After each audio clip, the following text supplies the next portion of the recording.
మనం తీసుకోవాల్సింది, జాగ్రత్త పడవలసింది ఈ ప్రభు బల్లారాధన లేదా ప్రభురాత్రి భోజన సంస్కారము అని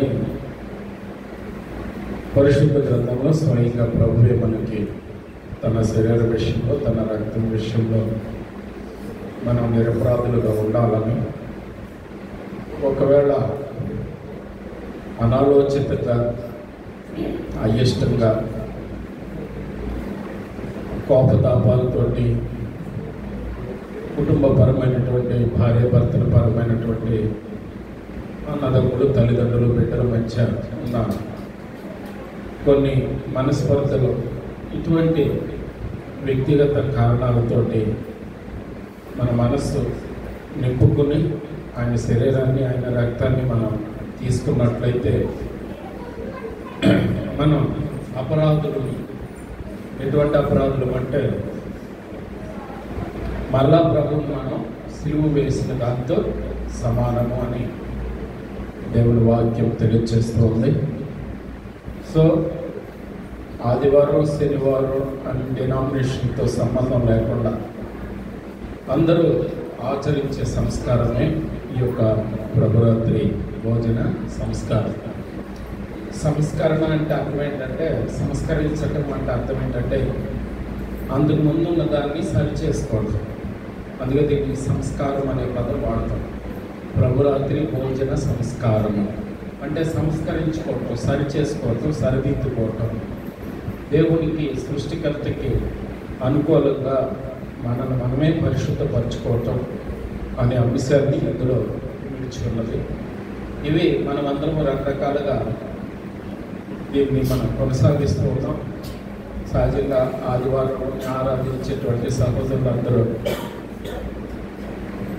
కొంతమంది వారానికి తీసుకుంటారు, కొంతమంది నెలలో మొదటి వారం తీసుకుంటున్నారు, వారం తీసుకునేటువంటి వారు కూడా ఉన్నారు.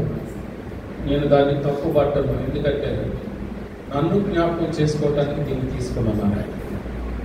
సో ఈ అంశం అనేటువంటిది ఏంటంటే ప్రభువుని జ్ఞాపకం చేసుకునే దృష్టితోనే దీనిలో మనం పాలుపంపులు పొందాలి తప్ప వేరేదైతే ఇందులో ఉండకూడదు. అయితే మన దేవుని సంఘం తరపు నుంచి మనం చేసేది ఏంటంటే పరిశుద్ధ లేఖనంలో పస్కా, పాస్ఓవర్ అనేటువంటిది, పాత నిబంధన అనేటువంటిది ప్రభు రాకడికి ఒక టైం టేబుల్ అయితే దాన్ని నెరవేర్చేవారు ప్రభువారు. పాత నిబంధన లేకపోతే ప్రభువారు వచ్చి ఉండేవాడు కాదు. ప్రభువారు వస్తారు కాబట్టి పాత నిబంధన ఉంది, వచ్చేది కాబట్టి కొత్త నిబంధన ఉంది. దేవుడికి స్తోత్రం కలుగు. కాబట్టి పాత నిబంధనలో ఉన్నటువంటి కర్మకాండలన్నీ కూడా ప్రభువులో నెరవేరిపోయి, సో మనం ఏది కూడా మనం నిర్లక్ష్య ధోరణితోటి, సొంత ప్రయత్నాలతోటి మనం చేయడానికి అవకాశం లేదు. పారంపర్య ఆచారాలు, కట్టుబాట్లు మనం సొంతంగా తీసుకోవడం అనేటువంటిది ప్రభు దృష్టిలో అది అంగీకారం కానే కాదు. సో ఇందులో ఏ పండుగలో కూడా మిగిలిన పండుగలు చాలా ముఖ్యమైనటువంటి పండుగలు. లేవికాండం 23 అధ్యాయం మనం ఈ పండుగల గురించి చదువుతూ ఉంటాం. వీటిలో, ఈ పండుగలన్నింటిలో ఒక అద్భుతమైనటువంటి క్రమం ఉంది. మనం సహజంగా ఇప్పుడు ఇందులో ఏముందో దీని మీద ఒక స్టిక్కర్ ఉంది. కాబట్టి ఈ స్టిక్కర్ని బట్టి మనం ఇందులో ఏముందో చెప్పక అనుమానించుకోవాలి. అంటే ఆ స్టిక్కర్ని బట్టి ఇందులో ఏమున్నా సరే, ఇక్కడంటే వాటర్ కనపడుతున్నాయి కానీ కనపడని డబ్బా ఏదైనా ఉందనుకోండి, దాంట్లో ఏముందో ఒక స్టిక్కర్ వేసి ఉంటే ఆ స్టిక్కర్ని బట్టి మనం నిర్ణయం తీసేసుకుంటాం దాంట్లో ఏముందో. ఉదాహరణకి ఒక డబ్బా మీద బాదం పప్పు అని రాసి ఉన్నది, మనం ఇంకా అనుమానించాం ఆ డబ్బాలో ఉన్నది బాదం పప్పు. పైన బాదం పప్పు అని రాసి లోపల గన్నేరు పప్పు ఉండొచ్చు డబ్బాలో, కానీ గన్నేరు పప్పు అనే ఆలోచన మనకి రాదు, ఎందుకంటే ఆ స్టిక్కర్ వేసేసాం. ఇప్పుడు ఆయన మీద ఒక స్టిక్కర్, మన మీద ఒక స్టిక్కర్ నేను వేసేసాను అనుకోండి, నీలో ఉన్న మంచి నాకు తెలియదు అంటే ఒక స్టిక్కర్ వేసేసుకుంటాం ఇక ఎవరికి వాడు ఒక స్టాంప్ వేసుకుంటాం.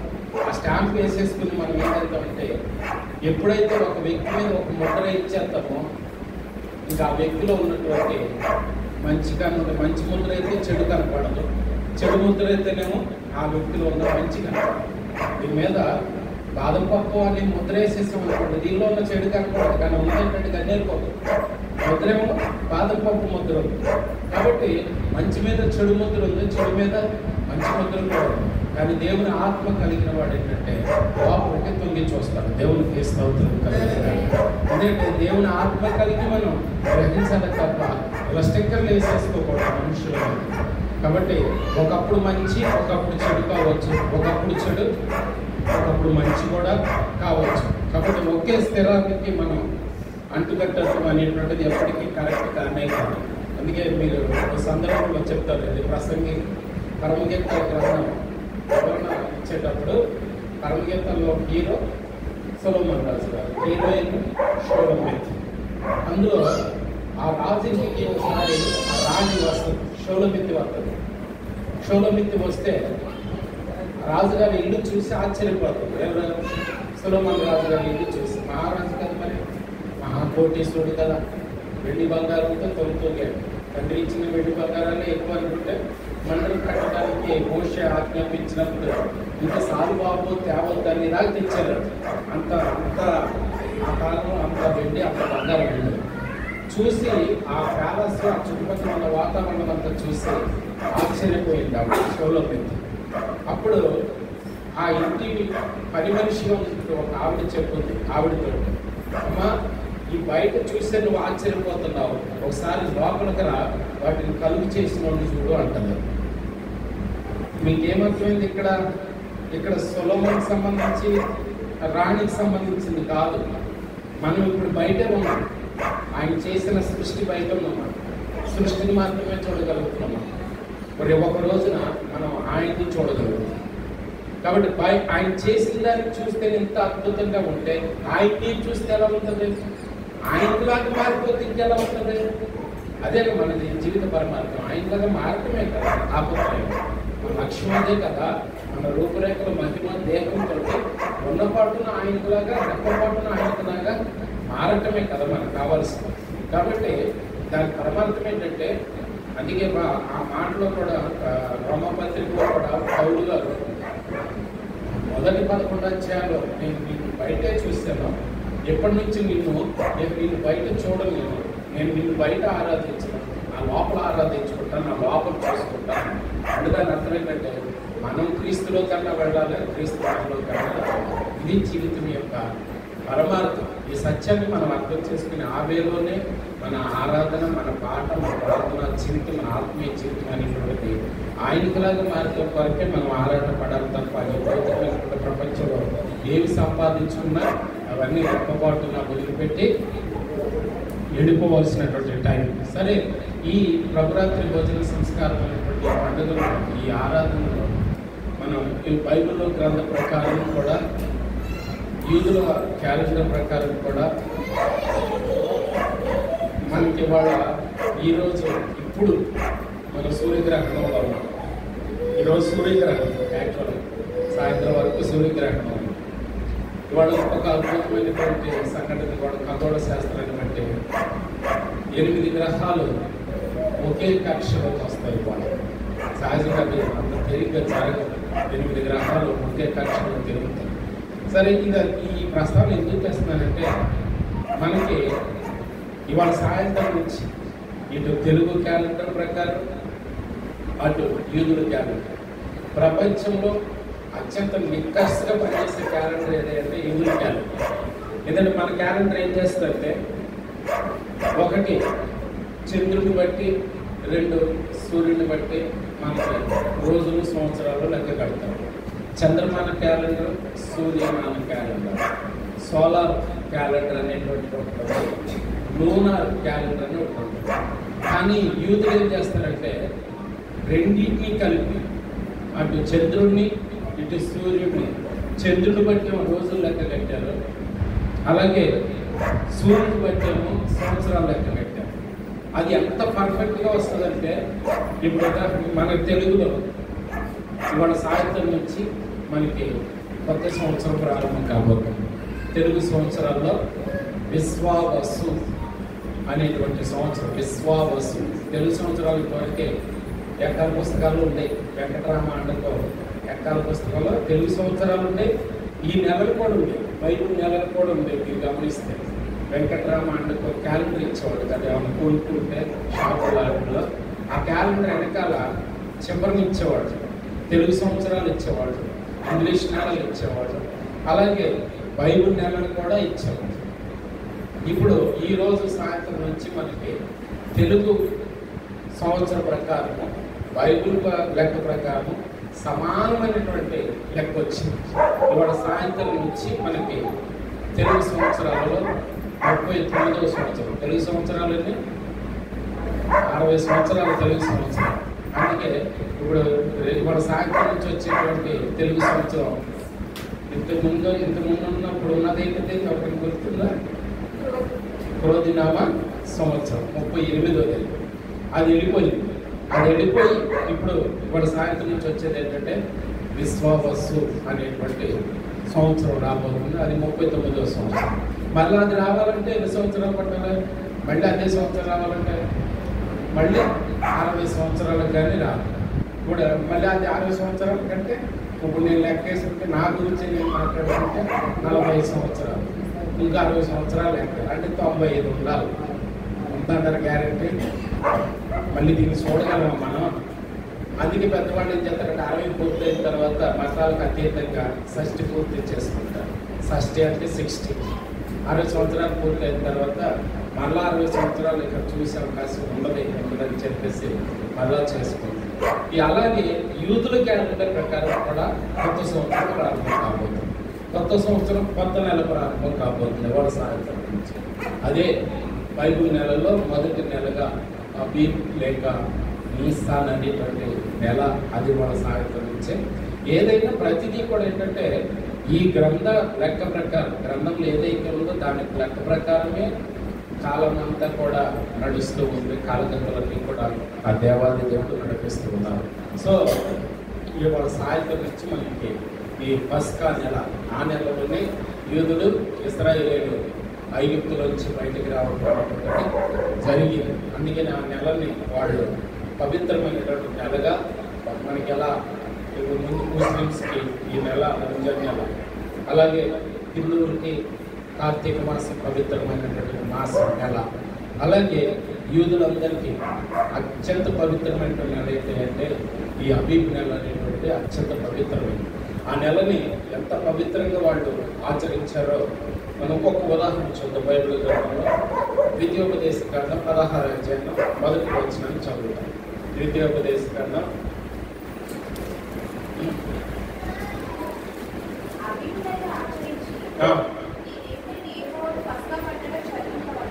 ఏ నెలను ఆచరించి?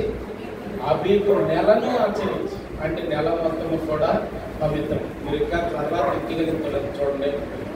రెండో దినవృత్తాంతాల గ్రంథం 29వ అధ్యాయం అంతా కూడా ఈ నెలలో చాలా పవిత్రం. ఎందుకంటే ఎందుకు నెల పవిత్రంగా, ఒక నెల మాత్రమే పవిత్రంగా ఉండటం ఏంటంటే దాని అర్థం అది కాదు. ఎందుకు పవిత్రంగా ఉండాలి, దానికి కారణం ఏంటి? ఇది కూడా ఒక నూతన నిబంధనలు వచ్చాడు. ఆ నెలలోనే ఎందుకు పవిత్రంగా ఉండాలనేది 11:50 ఒకసారి చూడండి. ఇది యోహాను శుభవార్త 11:50 ఒకసారి చూడండి. యోహాను శుభవార్త 11:50. జాగ్రత్త చదవండి. ఎప్పుడమ్మా? పస్కా పండుగ సమీపమై ఉండేది కాబట్టి ఆ నెలలో ముఖ్యమైనటువంటి పండుగ ఏంటి అంటే పస్కా పండుగ. ఏ నెల? మొదటి నెలలో, అబీబ్ నెలలో. పస్కా పండుగ ఇంకా రాలేదు, దగ్గరకు వస్తుంది. ఎంతమంది? అనేకులు. జాగ్రత్త, తమను తాము దేవునికి స్తోత్రం చెప్పండి. ఎవరు శుద్ధి చేస్తారు? నన్ను నేనే శుద్ధి చేసుకోవాలి. ఎవరిని ఎవరికి అడగాలి? ఎవరిని ఎవరు ప్రక్షాళన చేసుకోవాలి? ఎవరికి వారే.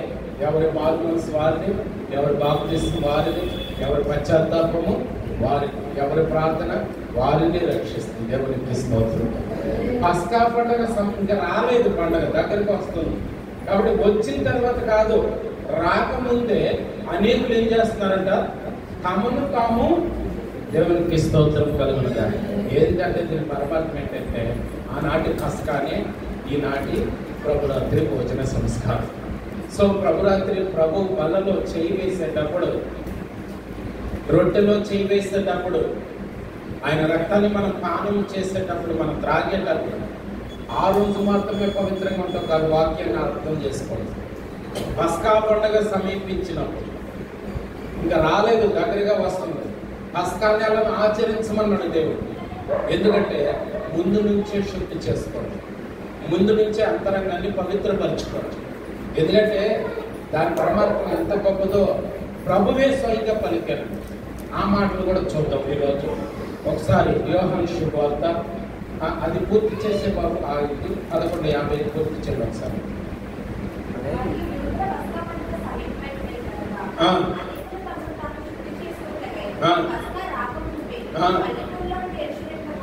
అర్థమైందా? దేవునికి స్తోత్రం. కాబట్టి అప్పటికప్పుడే పోయి మనం రొట్టె ద్రాక్షారసాన్ని తీసేసుకుంటే మనకి ఇక దోకా లేదు అనుకుంటే తప్పు. పండగ రాకముందే వాళ్ళు ఎక్కడి నుంచో ఎక్కడెక్కడ దూర ప్రాంతాల నుంచి ఎక్కడికి వచ్చేసారంటే యెరూషలేముకి వచ్చేసారు. ఎందుకు వచ్చేసారంటే రొట్టె ద్రాక్షారసం తీసుకుంటారు కాదని, శుద్ధి చేసుకుంటానికి వచ్చారు. దేవునికి స్తోత్రం. రొట్టె ద్రాక్షారసం శుద్ధి చేయదండి, శుద్ధి చేసుకున్న తర్వాత రొట్టె ద్రాక్షారసం తీసుకోవాలి. ఇది గొప్ప పరమార్థం అండి, గ్రహించాలి. కాబట్టి వాక్యానుసారంగా ఈ సత్యాన్ని మనం అర్థం చేసుకోవాలి. ఎందుకు రొట్టె ద్రాక్షారసం, ఆ రొట్టె ద్రాక్షారసం తీసుకోవడానికి అంతగా ఎందుకు మనం శుద్ధి చేసుకోవాలి, మనం ఎందుకు కడుక్కోవాలి, ఇది ప్రభువే స్వయంగా చెప్పిన మాటలతో జ్ఞాపకం చేసుకున్నాం. యోహాను శుభవార్త 6వ అధ్యాయంలోకి వెళతాం. యోహాను శుభవార్త 6వ అధ్యాయము 48 నుంచి ఒక్కొక్క వాక్యాన్ని చదువుకుంటాడు.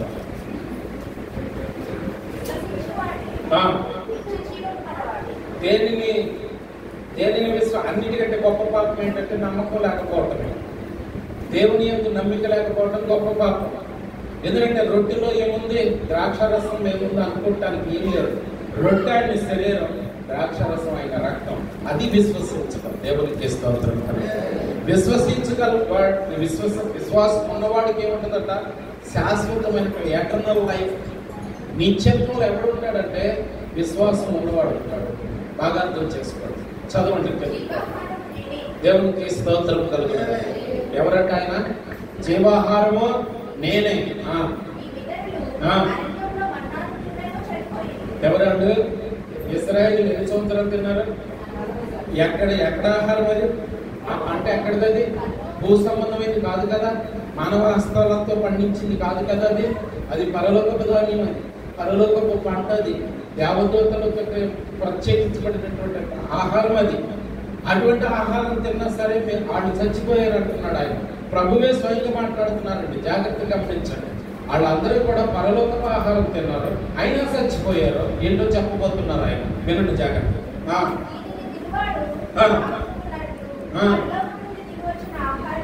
దేవునికి స్తోత్రం కలుగును గాక. అర్థమైందా మీకు? ఈ ఒక్క మాట చాలు. ఏమంటే వాళ్ళు పరలోకపు ఆహారాన్ని తిన్నారు, అది తిన్న వాడు బతకలేదు. కానీ ఇప్పుడు నేనే మీకు ఆహారమై వచ్చేస్తున్నాను. దేవునికి స్తోత్రం. నేనే మీకు ఆహారమై వస్తున్నా. కాబట్టి నన్ను తిన్నవాడు మాత్రమే నిత్య జీవానికి అర్హత కలిగి ఉంటాను. నేను మీకు ఆహారం అయిపోతున్నాను. అంటే ఆహారం అయిపోవటం అంటే అర్థం ఏంటంటారు? మన దాన్ని కింద వివరంగా రాశారు, మీరు గమనిస్తే ఒక మాట చూద్దాం. మీరు ప్రకటన గ్రంథంలో ఇది ఎలా గమనించండి. ప్రకటన ఆహారం అంటే ఒక మాట అక్కడ మనకు కనపడుతుంది. నేను మీతో కలిసి, మీరు నాతో కలిసి భోజనము అనే వాక్యం ఒక చోట 3:20 అనుకుంటా. ప్రకటన గ్రంథం జాగ్రత్తగా వెళ్ళండి. ఇదిగో నేను నీటి చుట్టి తట్టుచున్నాను. ఈ తలుపు గురించి ఏం చెప్పారు? ఏ తలుపు? ఆ తలుపు కానీ అక్కడ మనకు కనపడదు ఆ మాట. కానీ ఆ బైబిల్ పండితులందరూ కూడా ఏం చెప్పారంటే ఆ తలుపు ఏంటంటే మన హృదయం అని చెప్పారు. అక్కడ ఉండి నేను తట్టుచున్నాను అంటే ఎందుకు రాలేడు ఆయన లోపలికి? బాగా అర్థం చేసుకోండి మీరు. పునరుద్ధరణ అయిన తర్వాత 8 మంది మేడగదిలో ఉంటే, శిష్యులందరూ మేడగదిలో ఉంటే తలుపులు తీసుకుని గదిలోకి వచ్చాడా, లేకపోతే గోడ వచ్చి తలుపు లేసి ఉన్న లోపలికి వచ్చాడా? ఎవడన్నా సమాధి రాయి తీసాడా? ఎవడన్నా సమాధి రాయి దొరికించాడా?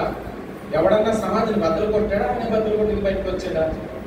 సమాధి బద్దలైంది ఆయన మాటతోనే బద్దలైంది కదా. మరణం ముందు ఆయనే గీసారు కదా. పాతాళమే బద్దలైంది కదా. ఆయన ఆకులు ఉంచలేకపోయింది కదా. మరి అటువంటి అంత శక్తి సమర్థుడు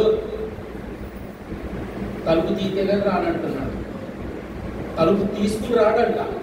మన తెలుగులో కూడా సామెత ఉంటుంది తెలుసా, ఏ ఇంట్లోకైనా సరే తలుపు కొట్టకుండా వెళ్ళకూడదని జ్ఞానం కలిగిన వాళ్ళు చెప్తారన్నమాట.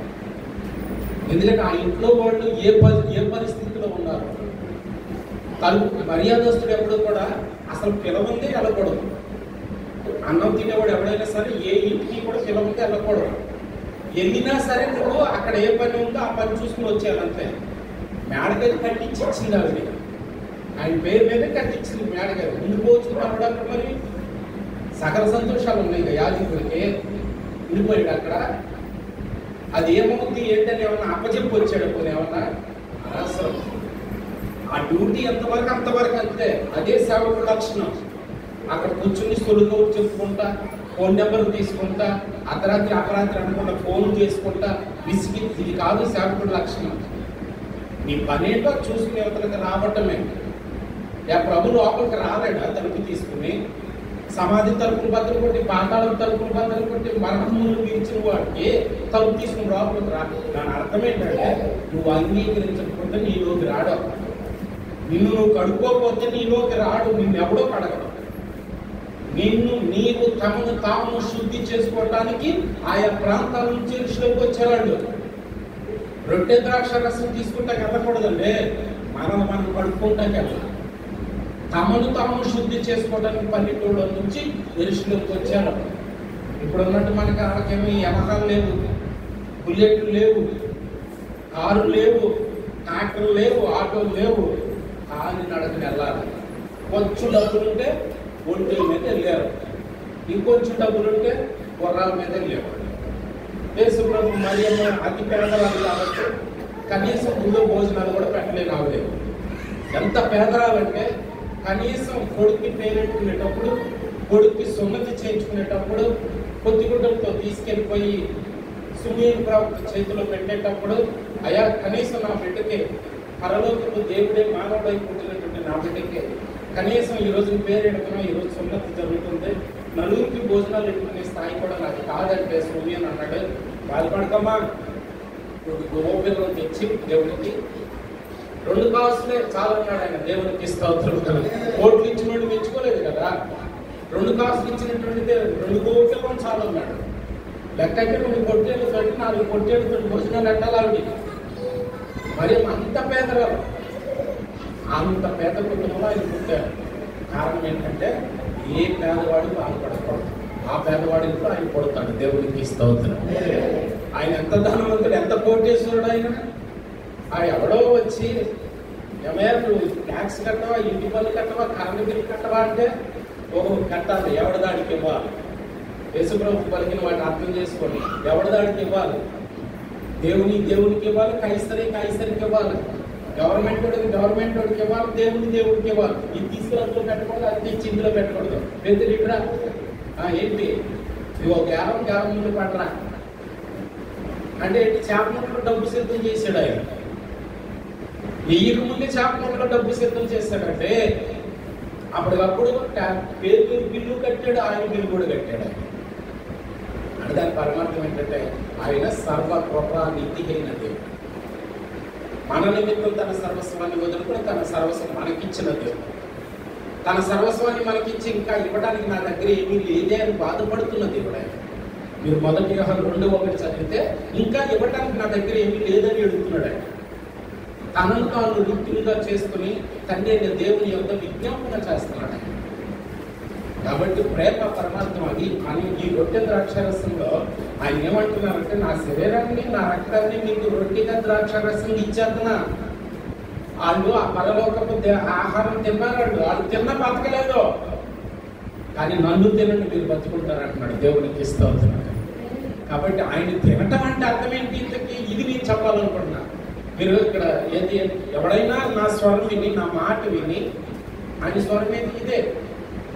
దీని ప్రకారం ఇన్ని తలుపు తీయాలి. ఎవరు తీయాలి? మనమే తీసుకోవాలి. ఆయన మనమే అంగీకరించాలి. ఇది బాగా అర్థం చేసుకోండి. మీకు ఇష్టం లేకుండా మీకు ఆయన రాడు. మీకు ఇష్టం లేకుండా మీకు నేను వస్తానా? నేనే రానప్పుడు ఆయన వస్తాడు. అంత అవసరమేముంది అంటాం కదండి. కాబట్టి ఆయన ఏమంటున్నారంటే, ఎవడైనా నా మాట విని, నా ఆజ్ఞకు లోబడి, నా ప్రేమను, నా బలియాగాన్ని అర్థం చేసుకుని నన్ను అంగీకరిస్తే నేను వస్తా అప్పుడు. ఎవడైనా నా స్వరం విని తలుపు తీసిన ఎడల నా చదవడం, అతని యొద్దకు వచ్చి ఒక్క నిమిషం ఆగండి. ఈ మాట అన్నది ఎప్పుడు తిరిగి లేచిన తర్వాత లేవకముందా? ఈ మాట అన్నది ఎవరు? అసలు యేసు ప్రభువే కదా. ఈ మాట అన్నది ఎప్పుడు? చనిపోయి తిరిగి లేచిన తర్వాతే కదా. తిరిగి లేచే ఎన్ని రోజులు ఉన్నారు చెప్తారు యేసు ప్రభు భూమి మీద? 1 రోజు 2 రోజులు ఉంటే నమ్మకం అసలు 40 రోజులు ఉన్నారు. బైబిల్ ఎక్కడ చూపిస్తారని 40 రోజులు ఆయన తిన్నట్టు కానీ, ఆయన తాగినట్టు కానీ, తిరిగి లేచిన తర్వాత తిన్నట్టు కానీ, తాగినట్టు కానీ నాకైతే ఎక్కడ కనపడదు. అంటే పునరుద్ధానం తర్వాత పర్వతం ఆకదప్పులు ఉండవు. దేవునికి స్తోత్రం కలుగుతారు. తిరిగి లేచిన తర్వాత ఆయన ఏమి తినటం కానీ, ఆయన ఏమి తాగటం కానీ, కనీసం మరియం వచ్చి టచ్ చేయకపోతే నన్ను ముట్టుకోతున్నారు. ఆయన ఈ రక్తాన్ని తీసుకెళ్ళి నేను పర్వతంలో తండ్రి అయిన దేవుని పాదం దగ్గర తడిపిన తర్వాత నువ్వు నన్ను ముట్టుకోవద్దన్నాడు. నేను ఏం చెప్పదలుచుకున్నానంటే, ఇక్కడ ఏమంటున్నారంటే, ఎవడన్నా నన్ను అంగీకరిస్తే నేను వాళ్ళ దగ్గరకు వస్తాను, వాళ్ళతో కలిసి నేను నాతో కలిసి వాళ్ళకి భోజనం చేస్తామంటున్నాడు. భోజనం చెయ్యడుగా ప్రభు. ఎందుకంటే భోజనం ఎందుకు చేయడానికి? పునరుద్ధరణ అయిన తర్వాత కదా. అసలు అక్కడ భోజనం అనే మాటే లేదు. భోజనం భాష ఏమని రాస్తుంది తెలుసా? నేను నీలో ఉంటా, నువ్వు నాలో ఉంటావా అని. ఇంగ్లీష్లో ఏముందంటే I will go in to. మీకు ఎవరికైనా మరి కొంచెం బాబు రెస్టారెంట్స్ ఉంటారా? చలిత పేరేంటారా? రాజేష్ వాళ్ళ భాగస్వామి పేరేంటమ్మా? ఇంకా డిగ్రీ చదువుకునే పిల్లలు ఎవరు ఉన్నారు ఇక్కడ? కొంచెం ఇంగ్లీష్ తెలిసిన వాళ్ళు చెప్పకుండా ఏమడుగుతాను? ఏం అడగను. ఇంగ్లీష్లో ఇంటూ ఇన్ను అనే 2 పదాలు ఉంటాయి. ఇన్ను అంటే లోపలికి, ఇంటూ అన్న లోపలికి. మరి తేడా ఏంటి? ఇక్కడ వాడిన పదం ఏంటంటే, నేను అతనితో కలిసి, అతను నాతో కలిసి భోజనం అని ఉంది కదా. ఇంగ్లీష్లో అలా లేదు. నేను వాడిలోకి, వాడు నాలోకి అని. అసలు భోజనం అనే పదమే లేదు. అంటే భోజనం అనే వాడు ఎందుకు వాడారంటే, తిన్న అన్నం ఏమవుతుందో రక్తం అవుతుంది. అదే మన సైన్స్ భాషలో మాట్లాడాలంటే గ్లూకోజ్, ఫ్రక్టోజ్, లాక్టోజ్ అంటారంట. తిన్న ఆహారం మన లేకపోతే రక్తం ఉంటుంది. ఎక్కడి నుంచి వస్తుంది? నువ్వు తిన్నాయన్నీ రక్తంగా మారుతున్నాయి. ఎట్లా మారుతుంది చెప్పండి ఒకసారి. అసలు ఎన్ని తింటున్నాం మనం? తిన్నాయన్నీ రక్తంగానే మారుతున్నాయి. పిప్పంతా బయటకు వస్తుంది, అది వేరే విషయం. రక్తం ఎట్లా మారుతుంది? ఇప్పుడు తినేది యాపిల్, అది రక్తం అవుతుంది. ఇప్పుడు రక్తం మళ్ళీ యాపిల్గా మార్చు ఒకసారి. తిన్న యాపిల్ రక్తంగా మారుతుందండి, లేదా తిన్న అరటిపండు రక్తంగా మారుతుంది. తిన్న అరటిపండు రక్తంగా మారిపోయిన తర్వాత ఆ రక్తాన్ని మళ్ళీ అరటిపండుగా మార్చు అంటే దాని అర్థం ఏంటంటే, నేను నీలోకి వచ్చిన తర్వాత, నువ్వు నాలోకి వచ్చిన తర్వాత మన ఇద్దరం విడతీయలేదు. ఎవరో నా స్వరం విని నన్ను అంగీకరిస్తే కనుక, నా అడుగులో నడిస్తే కనుక, నా శరీరాన్ని, నా రక్తాన్ని నువ్వు తాగితే కనుక ఆ రక్తం వల్ల మారిపోతావు. అంటే దాని అర్థం ఏంటంటే, ఇక్కడ ఉన్నంతసేపు నువ్వు ఆయనలో ఉండటం, ఇక్కడి నుంచి బయటకు వెళ్ళిన తర్వాత గడగా ఉండటం సాధ్యం కాదు. యాపిల్ రక్తం అయిపోయిన తర్వాత రక్తం మరి యాపిల్ అవ్వలేదు. దాన్ని అంటే భోజనం చేస్తే అన్నం రక్తం అంటే అయిపోతుందో, నన్ను అంగీకరిస్తే మన ఇద్దరం అంటే అయిపోతుంది. అంటే మనకు నువ్వు వేరుగా ఉండలేవేక. ఎవరంటే నన్ను అంగీకరించిన వాడు మాత్రమే. అందుకే అక్కడ నిజంగా ఇన్ అనే పదం లేదు, ఇంటూ అని ఉంది. ఇంటూ అంటే ఇంగ్లీష్లో ప్రిపోజిషన్స్ అంటారంట. ప్రిపోజిషన్స్ ఎక్కడ వాడతారంటే, ఉదాహరణకి the water bottle is on the table. Table మీద వాటర్ బాటిల్ ఉంది. వాటర్ బాటిల్కి ప్రాణం లేదు, టేబుల్కి ప్రాణం లేదు. అప్పుడు ఆన్ వాడాలి. ఇంగ్లీష్ రూల్స్ అవి. ఆన్ అనే పదం వాడాలి. అంటే దీనికి ప్రాణం లేదు, దీనికి ప్రాణం లేకపోతే water bottle is on the table, లేదా the book is on the dusk.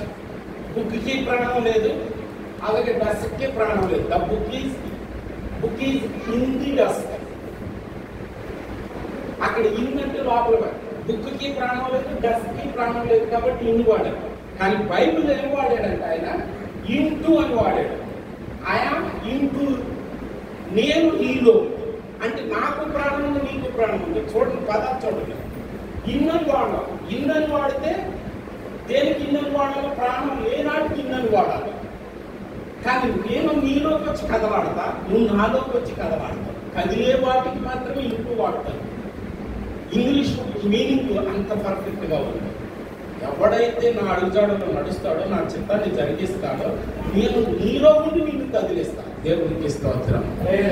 నేను నీలో ఉండి నిన్ను కదిలిస్తానంటే అర్థం ఏంటంటే నేను నీలో ఉండి నిన్ను నడిపిస్తాను. భోజనం అంటే ఎందుకు భోజనం? ప్రభు భోజనం చేయడు కదా పునరుద్ధరణ అయిన తర్వాత. భోజనం ఏంటి అని ఆలోచిస్తాం. అసలు భోజనం ప్రస్తావనే లేదు. కానీ పరమాత్మ మనం భోజనం చేసిన తర్వాత భోజనం రక్తం ఎట్లా మారిపోతుందో మన లోపలికి వెళ్ళి నన్ను అంగీకరించిన వాడు నాలో కలిసిపోతాడు. ఏం వేరుగా ఉండలేడాడు. ఒకప్పుడు ఒకలాగా ఉండలేడు. ఆదివారం గుడిలో శనివారం గుడిలో ఉండి దేవుని బిడ్డగా ఉండి బయటికి వెళ్ళిన తర్వాత ఇంకోలాగా ఉండలేడు. ఎందుకంటే ఒకసారి యాపిల్ రక్తంగా మారిపోయిన తర్వాత రక్తం మళ్ళీ యాపిల్గా మారలేదు. అది భోజనం యొక్క పరమాత్మ. అన్నం రక్తంగా మారిపోయిన తర్వాత మళ్ళా రక్తం అన్నంగా మారలేదు. నిజంగా నన్ను అంగీకరించిన వాడు ఏమైపోతాడంటే నాలాగా అయిపోతాడు. దాని పరమార్థం అక్కడ గ్రహించాల్సినటువంటి అర్థం అది. ఆడు ఎవరు ఆ అవకాశం ఎవరికి దొరుకుతుంది, ఆ ఛాన్స్ ఎవరికి దొరుకుతుంది అంటే నా స్వరం తలుపు తీతే. నిజంగా నేను తీసి పంపించగలను నేను లోపలికి, మీ లోపలికి.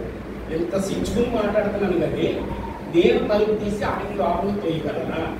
నువ్వు తలుపు తీసి ఆయన వస్తాడు. నా వల్లే నీకు ఆయనకు మధ్య ఉన్న సంబంధమే మీ ఇద్దరినే ఆహారం లాగా కలిసిపోయేటట్టు చేయగలుగుతుంది. దానికి కావాల్సింది ఏంటంటే ఆయన కోరుకునేది ఏంటంటే నిన్ను నీవు శుద్ధి చేసుకుంటూ వస్తాడు ఆయన. నిన్ను నీవు సంస్కరించుకుంటూ వస్తాడు ఆయన. నిన్ను నీవు ఆయనకు అనుకూలంగా శుద్ధీకరణ చేసుకుంటే వస్తాడు ఆయన. కాబట్టి అందుకే ఆయన ఎలా పోల్చి చెప్తున్నారంటే నేను ధర్మశాస్త్రం ఇచ్చాను, పళ్ళ నుంచి నీళ్లు ఇచ్చాను, నీళ్లు మిమ్మల్ని బ్రతికించలేకపోయింది, ధర్మశాస్త్రం మిమ్మల్ని బ్రతికించలేకపోయింది, తమలో నుంచి కూర్చున్నటువంటి ఆహారము మిమ్మల్ని బ్రతికించలేకపోయింది. ఇక చివరి స్టెప్ ఏంటంటే మిమ్మల్ని బతికించుకోవడం కోసం, నిత్య జీవానికి వారసులుగా చేసుకోవటం కోసం, మరణం లేకుండా చేసుకోవటం కోసం నేనే ఆహారం అయిపోయి వస్తున్నాను. దేవుడికి స్తోత్రం. కాబట్టి మనం తీసుకునేది ఏంటి అంటే ఎండిన నేలలో లేత మొక్కలుగా పెరిగినటువంటి ఆహారం అది. యేసుప్రభు దేహము యెషయా 53 చదివితే మొదటి వచనంలో ఎండిపోయిన నేలలో లేత మొక్కలాగా పెరిగాడు ఆయన, తండ్రి అయినటువంటి దేవుని ఎదుట. కాబట్టి అంత దాన్ని మనం తక్కువ అంచనేయకూడదు. అది మనం ఎట్టబడితే అక్కడ తీసుకోకూడదు. అందుకే ఆయనే స్వయంగా చెప్తున్నారు. ఇప్పుడు అక్కడికి వెళ్దాం, యోహాను 11 దగ్గరికి వెళ్దాం. అది చదవండి. దేవుడికి మంచి స్తోత్రం చెప్పండి. ఏ ఆహారం అదే? ఎక్కడి నుంచి వచ్చిన ఆహారం? పరలోకం నుంచి కూడా ఇంకో ఆహారం వచ్చింది. కానీ అది తింటే వాడు బతకదా. కానీ ఆయనే ఆహారంగా మారిపోయాడు. ఇప్పుడు ఆయనే ఆహారంగా నీ దగ్గరికి వచ్చారు. ఆయన గొప్ప మార్గం అది. జీవాహారం నేనే. ఇప్పుడు ఎవరు చెప్తున్నారు ఆ మాట? ఆహారమే చెప్తుంది. దేవునికి స్తోత్రం.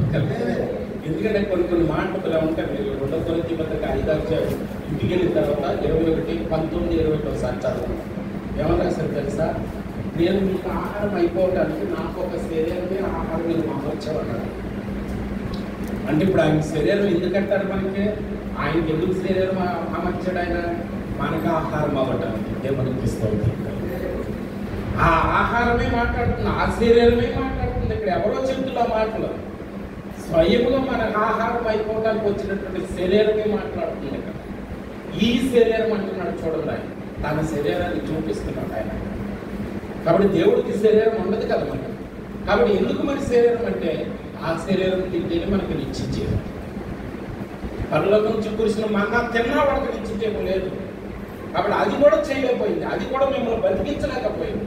ఇక ఆఖరి పెట్టి ఏంటి అంటే, చివరి ప్రయత్నం ఏంటి అంటే, నేనే మీకు ఆహారం అయిపోతున్నాను. దేవుడికి స్తోత్రం. నేనే మీకు ఆహారంగా దిగి వస్తున్నాను. నిజమైనటువంటి జీవాహారం నేనే. మీకు నరకం తప్పించేది, మరణం తప్పించేది, శాశ్వతమైనటువంటి మహిమ జీవితాన్ని ఇచ్చేది నేనే, నా శరీరమే. అంత అంత గొప్ప పవిత్రత భావం అందులో రొట్టె ద్రాక్ష రసం అంత ఉంది. అది మనం దాన్ని ఏదో ఒక, అది కూడా ఒక కర్మకాండ లాగా, అది కూడా ఒక సాంప్రదాయం లాగా, లేకపోతే ఆ రోజున 4 రూపాయలు పోగేసుకుంటానికి. ఎందుకంటే ఆ రోజున కాలంలో ఒక్కొక్కరిని తినకూడదు కదా రొట్టె ద్రాక్ష రసం, కొన్ని రూల్స్ ఉంటాయి కదా. అది కాదండి అందులో ఉన్నది. అందులో ఉన్న పరమార్థం వేరే. మనం శాశ్వతంగా బతికొనటానికి తినాలండి. దేవుడికి స్తోత్రం. చదవండి, కిందకు ఎవరు? ఆయన శరీరాన్ని, ఆయన రక్తాన్ని తీసుకున్నవాడు ఏం చేస్తాడు? ఎల్లప్పుడూ. ఒకవేళ తీసుకోకపోతే మాట్లాడిన తర్వాత తప్పే ఉన్న ఇంకో ఆప్షన్ లేదు కదా. అంతే కదా దాని అర్థం. మరి ఎవరు తీసుకుంటారు? ఎవరు బాప్తిస్మం తీసుకున్న వాడే తీసుకుంటారు. అంటే బాప్తిస్మం అంటే అర్థం ఏంటి? ఆ ఇంట్లో చనిపోయిన వారు, పాపం విషయంలో చనిపోయి జీవం విషయంలో ఆయన ఎలా అయితే లేచారో, మనము కూడా పాపం విషయంలో చనిపోయి ఆయన పునరుద్ధరణ శక్తితో మనం జీవంలో లేచిన వాడు మాత్రమే. కాబట్టి తీసుకున్నవాడు, ఆయన శరీరాన్ని, ఆయన రక్తాన్ని తీసుకున్నవాడు శాశ్వతంగా బ్రతికుంటాడు. తిననివాడు శాశ్వతంగా చనిపోతాడు. కాబట్టి దీనిలో ఉన్నది ఏంటి అంటే, ఇది ఒక కర్మకాండ కాదు, ఇది ఒక ఆచారం కాదు. ఇది నీ చేతుల్లో పెడుతున్నాడు ఆయన. నీ ఇష్టం అంటున్నాడు. నువ్వు ఎలా తీసుకుంటావు అన్నది నీ ఇష్టం. 11 మంది ఒకలాగా తీసుకున్నారు, ఒక్కడు ఒకలాగా తీసుకున్నాడు. అందరికి అదే రొట్టిగా. మరి ఒకడికి ఒకలాగా పనిచేసింది, ఒకడికి ఒకలాగా పనిచేసింది. రొట్టు పని చేసిందా, అది బుద్ధి పని చేసిందా కదా? ఎంత పరమాత్మ గ్రహించండి. మళ్ళా గుర్తు చేసుకోండి. నాకు ఆ మాట భయం కూడా, మీరు నమ్మండి నమ్మకూడదు, పసకంటే నాకు భయం, సత్యంత భయం. పసక పండుగ మన సాంప్రదాయంలో ఇదేమంటారు, సంక్రాంతి కీడు పండుగ అంటారు. సంక్రాంతి ఒకటి, దీపావళి ఒకటి, కీడు పండుగలు అంటారు. కొంతమంది దీపావళి చేయరు కూడా. ఎందుకంటే అదే రోజు నాటకంలో ఏదో కీడు జరగటము, చాలా భయంకరమైనటువంటి సంగతి జరుగుతుంది. పస్కా పండుగ కూడా ఖచ్చితంగా నీవు శుద్ధి చేసుకోకపోతే, నటనతో, వేషధారణతో, కుయుక్తులతో, కుదుర్తరాలతో ఇద్దరు దెబ్బలాడుతున్నారు. సాయంత్రం రొట్టె రసం తీసుకుంటారు, వచ్చేస్తారు. ఇంటికాడ ఇద్దరు దెబ్బలాడుతుంటారు, భార్య భర్తలో. సాయంత్రం వచ్చేస్తారు కాదండి. కొంతమంది ఏంటి అతిథులు ఉపయోగిస్తారు. ఈ సంవత్సరం ఇద్దరు మనసు బాగోలేదు, ఆవిడ నాతో గొడవ పడింది, లేకపోతే నేను ఆవిడతో గొడవపడి, మా నాన్నతో గొడవపడ్డాను, మా అమ్మతో గొడవపడ్డాను, లేకపోతే అనుకోకుండా ఎవడో ఫ్రెండ్ తీసుకెళ్ళాడు, ఏదో తాగిచ్చేసాడు, నేను ఈ సంవత్సరం నేను తీసుకోను, లేకపోతే ఈ వారం నేను తీసుకు ఏంటి ఆయన కోసం అనేస్తున్నాడు. అది కూడా గొప్ప భక్తి అనమాట. నువ్వు చేయాల్సిందేంటి? అరే ఆయన శరీరాన్ని, ఆయన రక్తాన్ని తీసుకోవడానికి ఇటువంటి నేను చేయకూడదని సిద్ధపడుతూ ఉంటారు. కానీ అయ్యో ఈ తప్పు చేసేసాను కాబట్టి వచ్చే సంవత్సరం తీసుకుంటాను, వచ్చే సంవత్సరం దాన్ని నేను ఉంచుతానని ఆయన నీలో రాశాడని చెప్తున్నా. అదే ప్రిపరేషన్ అంటే సిద్ధపాటు, పస్కా సిద్ధపాటు. అందుకే పస్కా నెలను, ఈ నెలను, పస్కా నెలను, అబీబ్ నెలను ఆచరించండి. యూదులు అందరూ ఎక్కడెక్కడో అందరూ కూడా ఎందుకు వచ్చారంటే, యెరూషలేముకి ఎందుకు వచ్చారంటే, తమను తాము శుద్ధి చేసుకుని తీసుకుంటే తప్ప అది నిత్య జీవం ఇవ్వదు. ఎట్టబడితే అట్ట అలవాటు అయిపోయి, ఆచారం అయిపోయి, సాంప్రదాయం అయిపోయి తీసుకుంటే మళ్ళా వచ్చే వాళ్ళ వరకు మనకు డాకా ఉండదు, తీసుకుంటే వచ్చే నెల వరకు డాకా ఉండదు, తీసుకుంటే వచ్చే సంవత్సరం వరకు మనం ఏం చేసిన పని అలా కాదండి ఇదే. అందుకే ప్రభువే స్వయంగా మాట్లాడుతున్నాం. అది బతికించేది, అది శాశ్వత జీవాన్ని ఇచ్చేది, శాశ్వతంగా ఆయనలో భాగంగా నేను మార్చేసుకునేది. అది నేనే నిజమైనటువంటి జీవాహారం దేవునికి స్తోత్రం. చదవండి, పూర్తి చేయండి.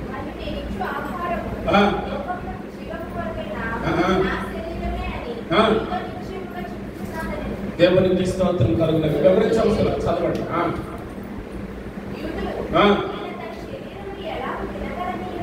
అయ్యో అతి తెలుగుడు, ప్రపంచంలో అతి తెలుగు కదా యూదుడు. ఆడెంత తెలుగుగా మాట్లాడుతున్నాడు చూడండి. అయ్యో ఈయన శరీరం వెంట తింటాం, ఈయన రక్తం వెంట తాగుతాం అని అతి తెలుగుతో మాట్లాడుతున్నాడు అక్కడ. చదవండి.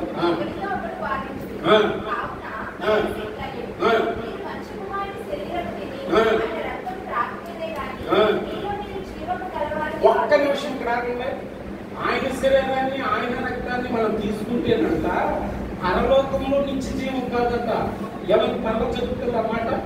ఆయన శరీరాన్ని ఆయన రక్తాన్ని తీసుకుంటే మీలో మీరు, దేవుడికి స్తోత్రం చెప్పండి, మీలో మీరు ఎక్కడో శాశ్వత జీవం కాదండి, ఇక్కడే మీలోనే.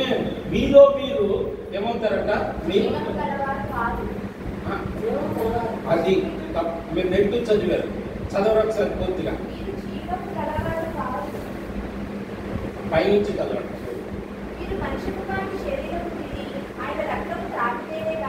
తాగితేనే కానీ అంటే తాగితే ఏమవుతుంది? మీలో మీరు జీవం కలిగి ఉంటారు. తాగకపోతే మీలో మీరు జీవాన్ని కలిగి ఉండరు. వాక్యం కరెక్ట్గా అర్థం చేసుకోవాలి. అంటే దాని పరమార్థం ఏంటంటే ఆయన శరీరాన్ని ఆయన రక్తాన్ని తీసుకుంటే మీలో మీరు జీవం కలవారు అంటే అర్థం ఏంటంటే ఈ భూమి మీద ఉన్నప్పుడు నువ్వు మోకాడేసి ప్రార్థించేది నువ్వేదైతే అడిగితే జరుగుతుంది. ఇప్పుడు ఆయన శరీరాన్ని ఆయన రక్తాన్ని తీసుకున్నప్పుడు మీలో మీరు జీవం కలవాలంటే అర్థం ఏంటంటే మీకు నా అవసరం ఉండదు, మీరే యాజకులు అవుతారు. మీలో మీరు జీవం కలవాలి ఎప్పుడు? ఆయన శరీరాన్ని ఆయన రక్తాన్ని తీసుకుంటే. ఒకవేళ ఆయన శరీరాన్ని ఆయన రక్తాన్ని వాళ్ళు అంటున్నారు కదా, మీ శరీరం వెంట తీసుకుంటే మీ రక్తం వెంట తీసుకుంటాం అని కోరుకుంటున్నారు కదా. ఒకవేళ తీసుకోకపోతే జీవం ఉండదురా, తీసుకోకపోతే జీవం ఉండదు. తీసుకున్నారా మీలో మీరు జీవం కలిగి ఉంటారు అంటే అర్థం ఏంటంటే యేసు మీలో ఉండి మీ ద్వారా పనిచేస్తారు. యేసు మీలో ఉండి మీ కన్నీటి ప్రార్థన ద్వారా మీరు ఏది అడిగితే అది మీకు అనుగ్రహించబడేటట్లు ఆ జీవం పనిచేస్తుంది మీలో ఉండి. అర్థమైంది మీకు? తీసుకోకపోతే పని చేయదు, తీసుకోకపోతే నీ ప్రార్థన పరలోకం వెళ్ళదు. తీసుకున్నావా మీలోనే ఆ జీవం పనిచేస్తుంది. ఎవరి సహాయం అవసరం? మధ్యవర్తి అవసరం.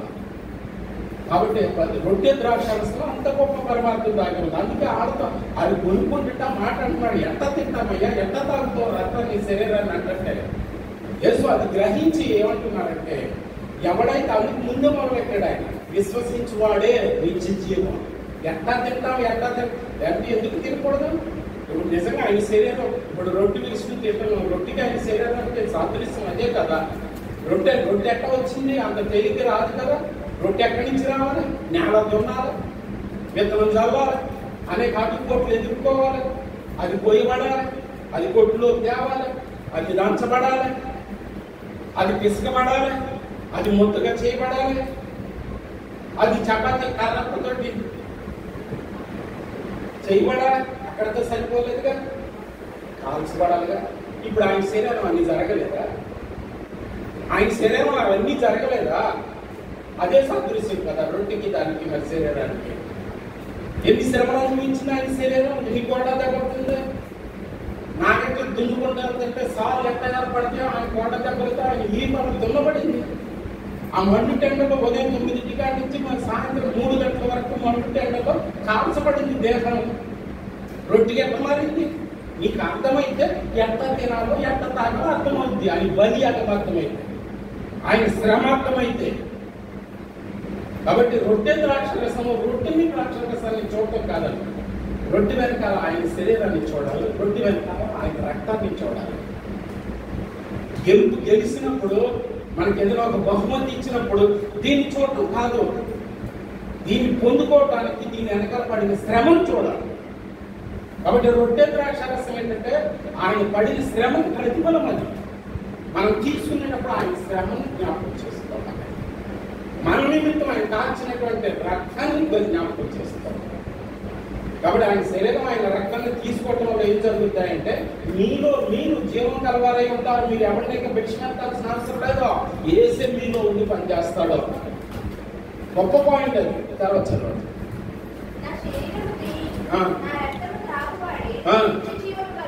దేవునికి ఒకవేళ ఆయన శరీరం తిని ఆయన రక్తాన్ని త్రాగకపోతే రేపొద్దున మీరు ఆ పసకాలంలో ఆ రొట్టె ద్రాక్ష రసం ఏదో ఫుమ్ములాడుతున్నాం, ఏదో దెబ్బలాడుతున్నాం, ఆ సైతాన్ని ఏదో కనిపిస్తుంది ఆ రోజుకి. ఏ మనసు వార్తలతో మీ చేతిలోనే ఉంది కదా, చాలా సింపుల్ మానేస్తారు అనుకోండి. క్లియర్ ఏమంటుంది వాక్యం? నిత్య జీవం ఇంకా వాడికి లేదు. నిత్య జీవం లేదు అంటే నిత్య నరకం ఉన్నట్టే కదా. రెండే ఉండేది, ఉండే నరకం లేకపోతే పరలోకం. నీకు పరలోకం లేదు అన్నాడు క్లియర్గా. ఇంకోటి చెప్పరు ఆయన, మనమే అర్థం చేసుకోవాలి. ఏమని? ఇది లేదంటే అది ఉన్నట్టే పక్కాగా చెప్తుంది. మరి బాప్తిసం తీసుకున్న పరిస్థితి எனக்கு అర్థమైంది ఇది. కాబట్టి బాగా అర్థం చేసుకోవాలి. కొంతమంది బాప్తిసం కూడా తీసుకోకుండా కావాలని ఆశ వేసేవాళ్ళు ఉన్నారు. ఆయన గుడికి వస్తారు, ఆయన పాటలు పాడతారు. ఒకప్పుడైతే పేతురుగా కట్టినటువంటి మొట్టమొదటి సంఘంలో బాప్తిసం లేకపోతే విషయం గుడిలోకి రాగలవా? బాప్తిసం రాకపోతే అంటే దాని అర్థం ఏంటంటే బాప్తిసం అంటే క్రీస్తు ఎలా అయితే మన పాప విషయమై చనిపోయారో తిరిగి లేకపోతారో మనం కూడా అలా పాప విషయంలో చనిపోయి శాశ్వతమైనటువంటి నూతన జీవం విషయంలో తిరిగి లేకపోతే బాప్తిసం నేను ఒక ముచ్చపడతాం కాదు. అని దాని అర్థం ఏంటంటే నేను మీరు నాకు అన్నారు అని కలిసి రోజులు ఆ సంబంధం ఉంటేనే రొట్టె ద్రాక్ష రసం దేవుడికి స్తోత్రం. అంత గొప్ప సంబంధం ఉంటేనే మీరు నాలో నేను మీలో ఉండగలిగేటువంటి అర్హతలో మీరు సంపాదించుకుంటేనే నా శరీరం తినాలి, నా రక్తాన్ని తాగాలి. చదువు కూర్చోండి. ఎవరిని తిన్నోడు పరిస్థితి తీసుకున్నాడు పరిస్థితి అట్టగా ఉంటాడు. నాదా సత్యస్వరూప ఎంతకాలం ఈ శ్రమలు, ఎంతకాలం ఈ అగ్ని మమ్మల్ని కనికరించాలంటే కొంతకాలం ఓర్చుకో అంటాడు. ఏమైతే కొంతకాలం ఓర్చుకున్నాడు నీకు అన్నాడు ఆడికి మించి నరకానికి అట్టగా ఉంటుంది.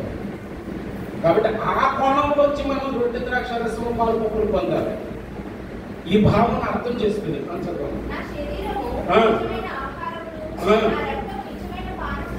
దేవునికి స్తోత్రం. కాబట్టి మనం తినే చికెన్లు మటన్లు మనకి నచ్చిన ఆహారాలు బాగానే కాదు. ఇవి తింటే మళ్ళీ ఆకలి, ఇవి తాగితే మళ్ళీ దాఖలు సమయ స్త్రీతో ప్రభు చెప్పినట్టు.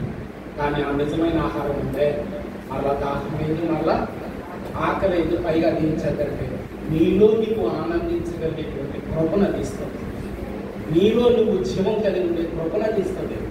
నీకు భూలోకంలోనే పరలోకాన్ని అనుభవించగలిగేటువంటి ఒక ఆత్మానందాన్ని అందిస్తుంది, ఆత్మానుభూతిని ఇస్తుంది లోపల. అది నిజమైనటువంటి ఆహారం. దేవుడికి ఇస్తుంది. నిజమైన దేవుడు పలుకుతున్న మాట, నేను నిజమైనటువంటి ఆహారం. అది గొప్ప పరమాత్మ.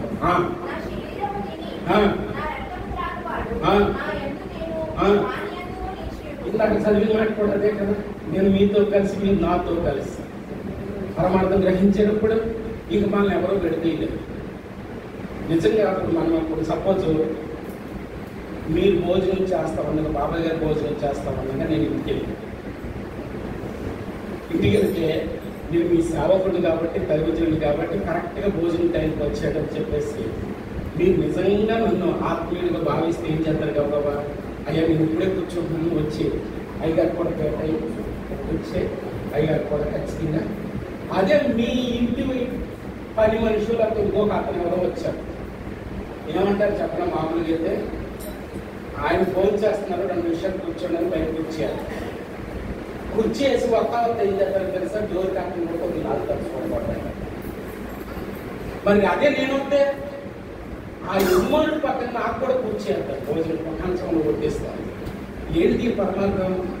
ఈ లోకంలో ప్రభువు కూడా కొంతమంది ఆత్మీయులు ఉన్నారు, వాళ్ళతోనే కలిసి భోజనం చెప్పాలి.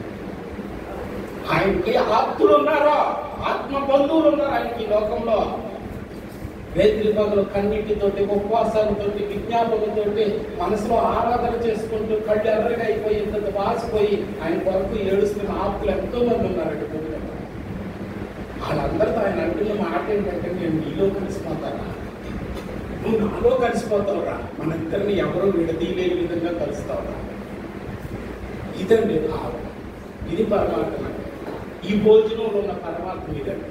ఈ ప్రభురాత్రి భోజనంలో ఉన్న పరమాత్మ అదండి. చదవండి, కూర్చోండి.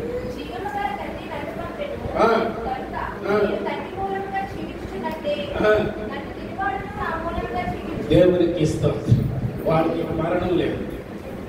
ఆయన శరీరధారికి భూమి మీదకి వచ్చి తండ్రి మూలంగా ఎట్లా శాశ్వత జీవాన్ని పొందారో ఆయన మూలంగా మనం శాశ్వత జీవాన్ని పొందుతాం. ఇంకా తర్వాత మీకు చెప్పి చదువుకున్న చాలా విషయాలు ఇందులో రాయాలి. కాబట్టి ప్రభురాత్రి భోజన సంస్కారంలో ఇన్ని పరమార్థాలు తాగి ఉన్నాయి. అది చిన్న విషయం కాదు. ప్రభువే స్వయంగా ఇందులో మనం గుర్తుపెట్టుకోవాల్సింది. ఆ పస్కా నెలను ఆచరించండి అంటే నెలను ఆచరించడం కాదు, దాని అర్థం మిమ్మల్ని మీరు శుద్ధి చేస్తుంది. ఎందుకంటే అత్యంత విలువైనటువంటి బతికించే ఆహారం తినబోతున్నాం, శాశ్వత జీవాన్ని ఇచ్చే ఆహారాన్ని తినబోతున్నాం, నిజమైన ఆహారాన్ని తినబోతున్నాం, జీవాహారాన్ని తినబోతున్నాం, దేవుణ్ణి ఆహారంగా తినబోతున్నాం. మన్నాన్ని కాదు, మన్నా కంటే గొప్పది తినబోతున్నాం. కాబట్టి బతికించేదాన్ని తినబోతున్నాం, మరణం నుంచి తప్పించేదాన్ని తినబోతున్నాం, పరలోకానికి మనల్ని మార్గం సరళం చేసేటువంటి ఆహారాన్ని మనం తినబోతున్నాం. కాబట్టి ఆ ఉద్దేశంతో, ఆ భావంతో కుయుక్తులు, కుతంత్రాలు, రాజకీయాలు, కక్షలు, మనసులో మనస్పర్ధలు, అనుమానాలు, అపోహలు పెట్టుకుని తీసుకోవద్దారు. ఇలాకాలు కడుక్కోండి.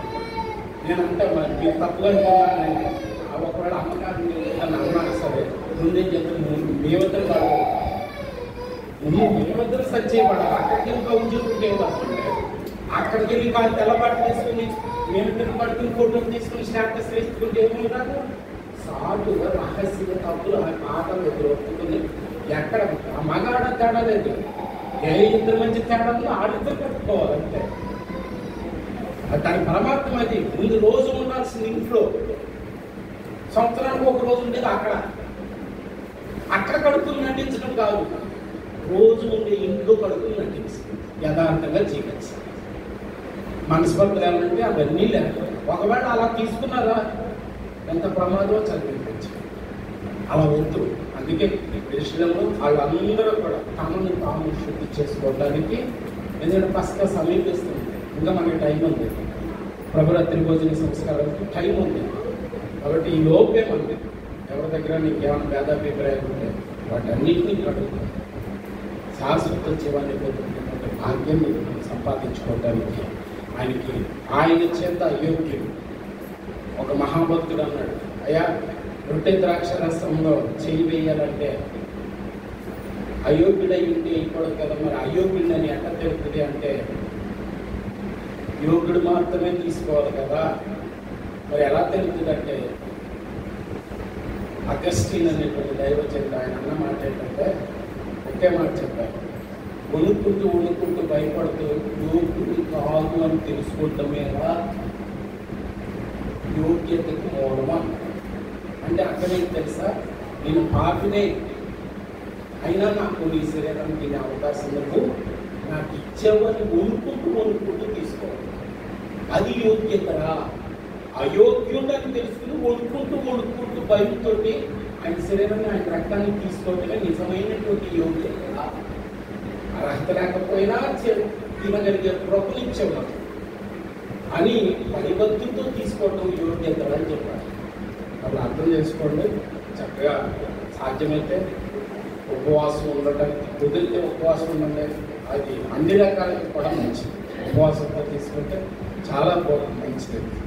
దేవుడికి మాటలు దీవించి దేవుడి కనుక రేపు ఉదయం కొంచెం ఎక్కువ టైం మాట్లాడుకున్నాం. ప్రభు చిత్తమైతే రేపు ఉగాది నూతన సంవత్సరపు ఆరాధన యథావిధిగా 8 గంటల నుంచి పెట్టడం జరుగుతుంది.